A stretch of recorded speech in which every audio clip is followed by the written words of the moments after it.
Hello student, today our topic is marginal productivity theory of distribution. सीमांत उत्पादकता का सिद्धांत. सीमांत इससे पहले हमने फैक्टर प्राइस डिटर्मिनेशन के वीडियो देखा था और उसमें हमने देखा था कि साधनों की कीमत निर्धारण के लिए अलग सिद्धांत की आवश्यकता क्यों है. साधन कीमत निर्धारण से संबंधित सिद्धांत आज हम पढ़ रहे हैं. सीमांत उत्पादकता सिद्धांत. सीमांत उत्पादकता सिद्धांत के अनुसार किसी भी साधन की कीमत उसकी सीमांत उत्पादकता से निर्धारित होती है. जैसे हम यहाँ पर ये देख सकते हैं कि marginal productivity theory contributes a significant role in factor pricing.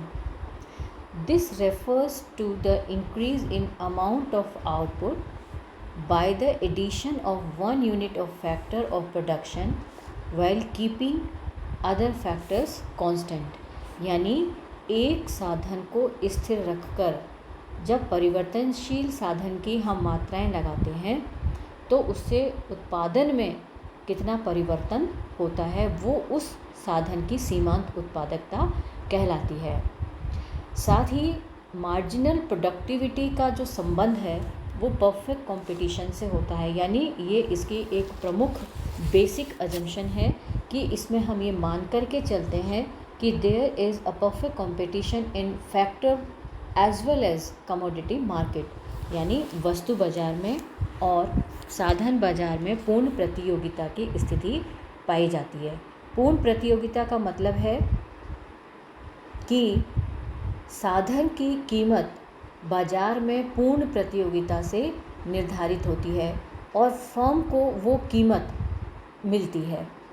यानी फर्म जो है किसी साधन की कीमत निर्धारित नहीं करती बल्कि उसे दी हुई कीमत पर ही साधन की मात्राएं लगानी होती है अधिकतम लाभ की प्राप्ति तक.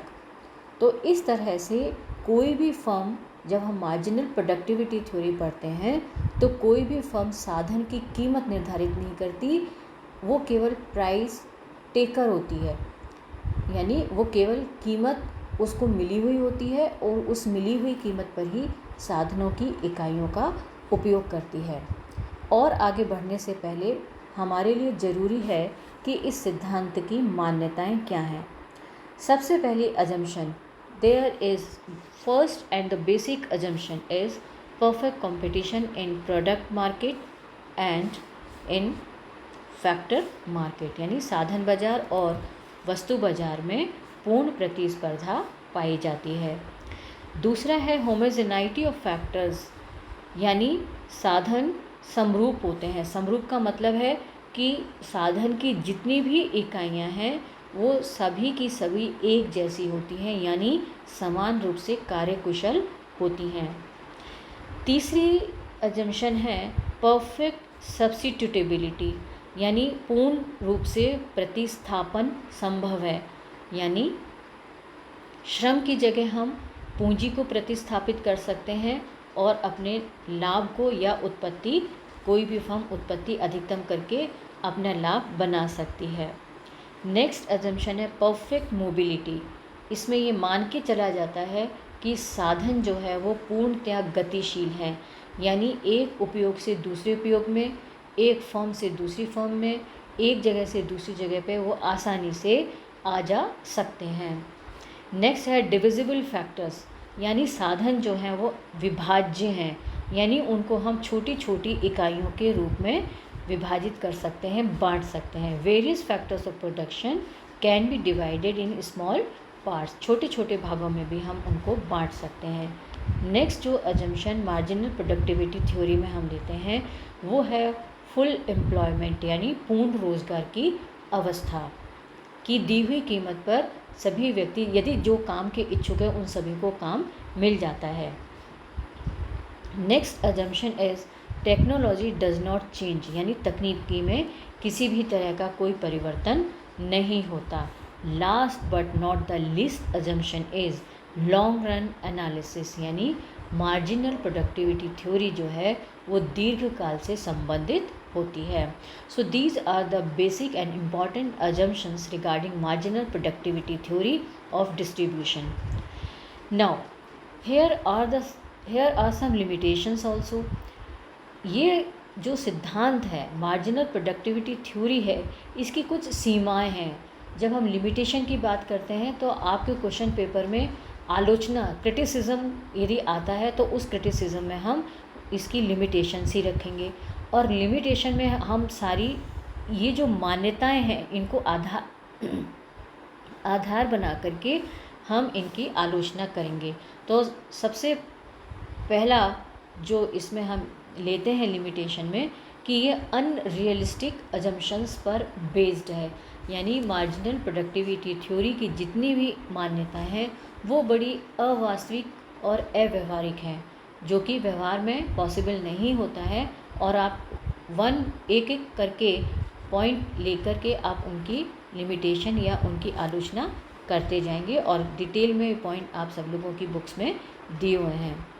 मार्जिनल प्रोडक्टिविटी थ्योरी के द्वारा साधन की कीमत निर्धारण कैसे होता है या एक फर्म किस तरह से संतुलन प्राप्त करती है, उसके पहले ज़रूरी है कि हम कुछ बेसिक कॉन्सेप्ट मालूम कर लें। और ये बेसिक कॉन्सेप्ट हैं जो कि हमको आगे अभी देखने में मिल रहे हैं। Number 1 is marginal physical productivity यानी MPP।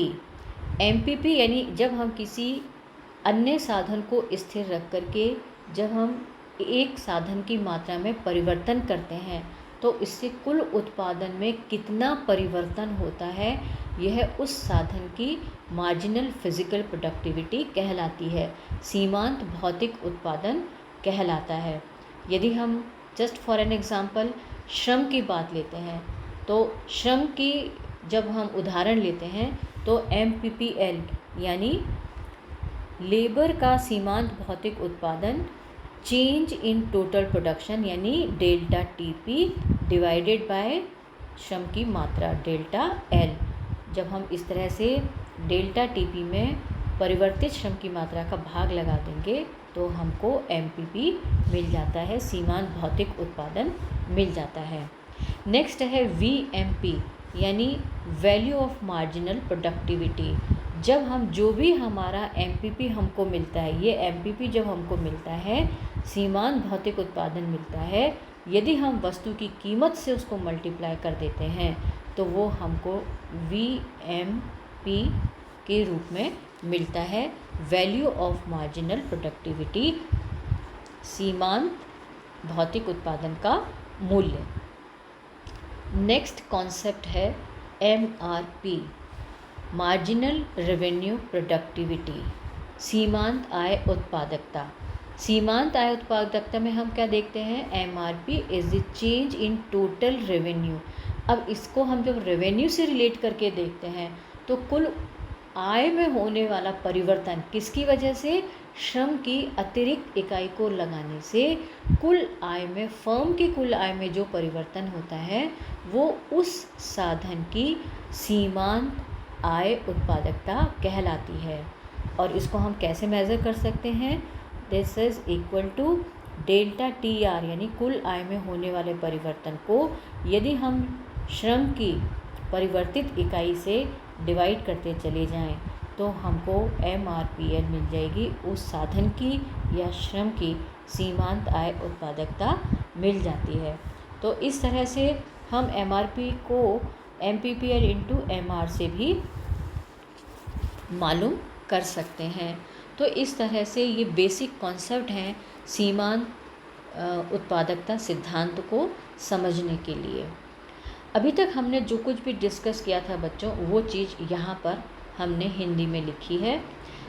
इस सिद्धांत के अनुसार, कौन सा, सीमांत उत्पादकता सिद्धांत के अनुसार साधन की कीमत उसकी सीमांत उत्पादकता से निर्धारित होती है। अन्य साधनों को स्थिर रखकर एक अतिरिक्त इकाई की वृद्धि करने से कुल उत्पादन में जो परिवर्तन होता है वो उस साधन का सीमांत उत्पादन कहलाता है। इस सिद्धांत के अनुसार प्रत्येक साधन को जो पारिश्रमिक दिया जाता है वो उसकी सीमांत उत्पादकता के बराबर होता है। सेम मान्यताएं जो हमने पहले देखी हैं वही कि सभी ये सिद्धांत ये मान करके चलता है कि सीमांत उत्पादकता को मापा जा सकता है। साधन की सभी इकाइयाँ एक जैसी होती हैं। इसमें उत्पत्ति ह्रास नियम क्रियाशील होता है। उत्पत्ति ह्रास नियम का मतलब होता है, जो हमने पहले भी ये देख चुके हैं बच्चों, उत्पत्ति ह्रास नियम का एक पूरा का पूरा वीडियो आपको यूट्यूब पर डाला हुआ है। आप आसानी से उसको सीमांत उपयोगिता ह्रास नियम लॉ ऑफ डिमिनिशिंग रिटर्न के नाम से देख सकते हैं और समझ सकते हैं कि किस तरह से जब हम परिवर्तनशील साधन की इकाइयाँ लगातार लगाते चले जाते हैं तो एक सीमा के बाद उसका भौतिक उत्पादन कम होने लग जाता है। साधन बाजार में, वस्तु बाजार में पूर्ण प्रतियोगिता पाई जाती है। तो इस तरह से ये मान्यताएं हैं जो कि सीमांत उत्पादकता सिद्धांत को लागू करने के लिए ज़रूरी होती हैं। क्रिटिसिज्म की जब हम बात करते हैं तो उन्हीं मान्यताओं को आधार बना करके हम क्रिटिसाइज़ कर देते हैं। ये लिमिटेशन भी होंगी, ये उसकी सीमाएं भी होंगी।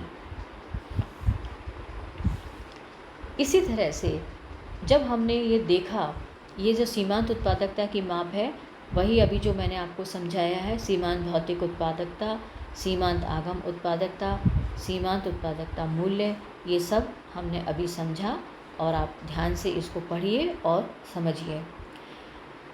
हम एमआरपी, एमपीपी किस तरह से कैलकुलेट करते हैं बहुत ही आसान तरीके से ये हमने यहाँ पर एक टेबल के द्वारा समझ रहे हैं इसको। ये देखिए, ये हमने श्रम की इकाइयाँ हैं 0, 1, 2, 3, 4, 5 और ये उत्पत्ति की मात्राएं हैं, यानी जब हम एक श्रमिक लगाते हैं तो वो 10 यूनिट उत्पन्न करता है। दूसरा श्रमिक जब बढ़ाया जाता है तो वो 18, कुल उत्पादन में 18 के बराबर वृद्धि होती है। तीसरा श्रमिक जब लगाया जाता है तो कुल उत्पादन में 24 के बराबर वृद्धि होती है। चौथा श्रमिक लगाने पर उत्पादन 28 बढ़ता है और पांचवा श्रमिक लगाने पर 30 यूनिट के बराबर उत्पत्ति होती है। इसी उत्पत्ति को हम एमपीपी किस तरह से निकालेंगे, कुल उत्पत्ति में होने वाला परिवर्तन।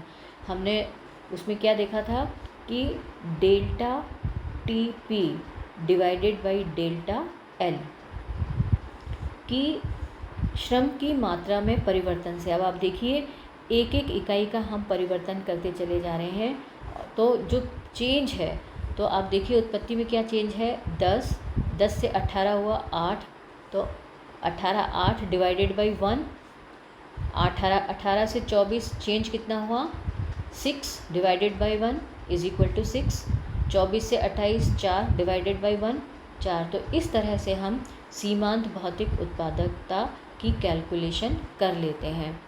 वस्तु की कीमत क्योंकि परफेक्ट कंपटीशन है, दी हुई है फर्म को, तो ये 8 रुपये पर कांस्टेंट रहती है। हमको वीएमपी निकालनी है, तो बच्चों उसमें भी सूत्र हमने देखा था। वीएमपी के लिए एमपीपी को हम वस्तु की कीमत से भाग लगा दे, मल्टीप्लाई कर देते हैं। तो आप यहाँ पे देखिए कि जो एमपीपी है तो इसका मतलब 10 × 8 is equal to 80, 8 × 8 is equal to 64, 6 × 8 is equal to 48, 4 × 8 is equal to 32, 2 × 8 is equal to 16। तो इस तरह से हम एमपीपी और वीएमपी की कैलकुलेशन कर सकते हैं। और जैसे ही हमको वीएमपी यानी ये हमको साधन की कीमतें मालूम हो गई और इन कीमतों को इनको दे करके, यानी ये सीमांत उत्पत्ति का मूल्य है, यानी किसी भी श्रमिक को ये आय के रूप में ये रेम्यूनरेशन मिलता है 80, 64, 48, 32 एंड 16। अब आप देखिए यदि 80 रुपीज़ एक श्रमिक को दिए जाएंगे तो फर्म जो है कि केवल एक ही यूनिट की मांग करेगी श्रम की, और जैसे मजदूरी कम होती है 64 होती है 48 होती है, तो आप देखिए श्रम की लगाने वाली मात्राएं भी बढ़ती चली जाती हैं। 64 रुपीज़ होने पर वो 2 यूनिट लगाएगी, 48 रुपीज़ होने पर 3 यूनिट लगाएगी। तो इस तरह से ये हमको श्रम का मांग वक्र हम इस तरह से ड्रॉ कर सकते हैं। यानी यहाँ वर्टिकल एक्सिस पे आप ये ले सकते हैं, वीएमपी ले सकते हैं, हॉरिजॉन्टल एक्सिस पे आप इनकी मात्राएं ले सकते हैं, और इस तरह से हमको श्रम का मांग वक्र ड्रॉ हम इजीली कर सकते हैं। देखिए यहाँ पर हमने श्रम की मांग मात्रा है 80 पर एक श्रमिक लगाया है, 64 पर 2 श्रमिकों की मांग हो जाती है। और इस तरह से यदि हम इसको डायग्राम के रूप में रखेंगे तो आप यदि वर्टिकल एक्सिस पे वीएमपी लेंगे और एक्स एक्सिस पे आप लेबर लेंगे, तो आप जब इसको प्लॉट करेंगे तो आपको इस तरह से मात्राएं मिलती रहेंगी, जो कि श्रम का मांग वक्र है, डिमांड फॉर लेबर कर्व है। तो बच्चों, these are the basic concept regarding marginal productivity theory of distribution। Next video में, नेक्स्ट लेक्चर में हम मार्जिनल प्रोडक्टिविटी थ्योरी के द्वारा किस तरह से वस्तु की कीमत या फर्म का संतुलन किस तरह से होता है ये देखेंगे। Thank you very